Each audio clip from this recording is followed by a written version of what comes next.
Bismillahirrahmanirrahim. Assalamualaikum Solih-soliha kelas 4. Sekarang kita akan belajar tema 3, subtema 2, pembelajaran yang ketiga. Silakan dibuka halaman 60.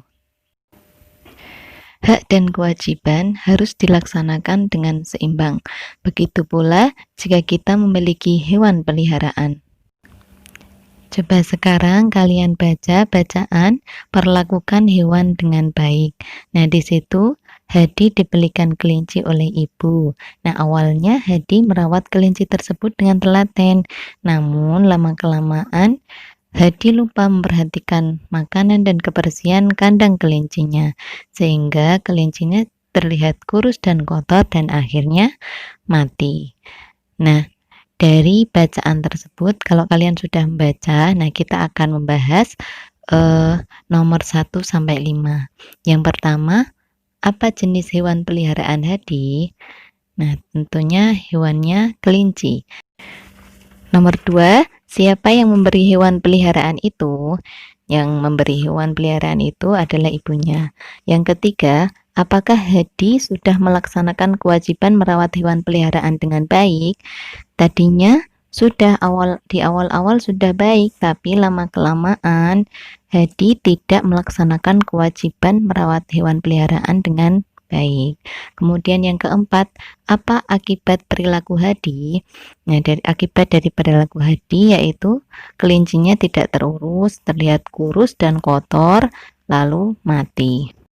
Soal yang terakhir, baikkah perilaku Hadi terhadap hewan peliharaannya?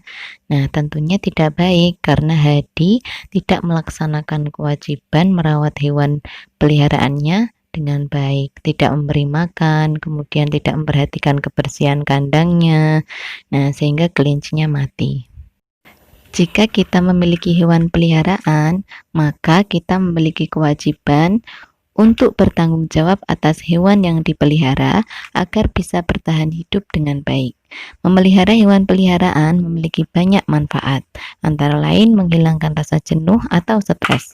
Dengan memelihara hewan peliharaan, kita juga belajar bertanggung jawab. Berikut ini hal-hal yang perlu diperhatikan dalam merawat hewan peliharaan. Yang pertama, kondisi hewan.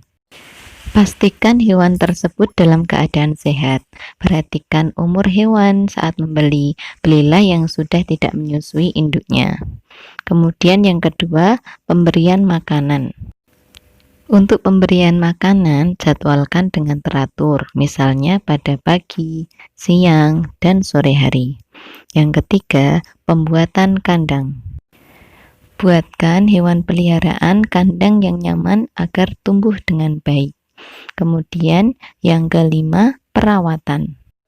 Perawatan pada hewan bisa dilakukan dengan memandikan hewan atau membersihkan kukunya, memotong kuku, kemudian membersihkan bulu-bulunya. Selain itu, diberi vaksinasi, kemudian bawa ke dokter hewan jika sakit.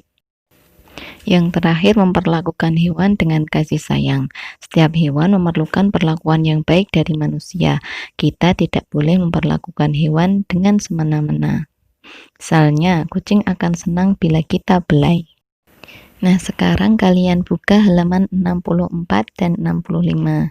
Bacalah wawancara Bella dan dokter hewan berikut ini. Nah, di situ Bella bertanya kepada dokter hewan bagaimana cara merawat kucing yang baik. Untuk selanjutnya, kalian buka halaman 66. Nah, di situ kita akan belajar kegiatan perekonomian yang memanfaatkan sumber daya hewan. Nah, yang pertama yaitu peternakan. Nah, peternakan yaitu kegiatan manusia untuk memelihara dan mengembangbiakkan hewan ternak. Nah, peternakan itu dibagi menjadi 3. Ada peternakan hewan besar, peternakan hewan kecil, dan peternakan unggas. Peternakan hewan besar contohnya sapi, kerbau, kuda. Kemudian peternakan hewan kecil contohnya ada kambing dan domba. Nah, ini hewan-hewan ini diambil daging dan susunya. Untuk domba bisa juga diambil bulunya untuk dijadikan kain wol. Selanjutnya peternakan unggas, hewannya contohnya ada ayam, itik, angsa, burung. Nah, hewan ini diambil daging atau telurnya. Nah, yang kedua yaitu perikanan. Nah, perikanan dibagi menjadi dua, yaitu perikanan darat dan perikanan laut. Perikanan darat meliputi kegiatan penangkapan dan budidaya ikan di perairan darat. Contohnya misalnya di kolam, waduk, sungai, danau, sawah, atau tambak.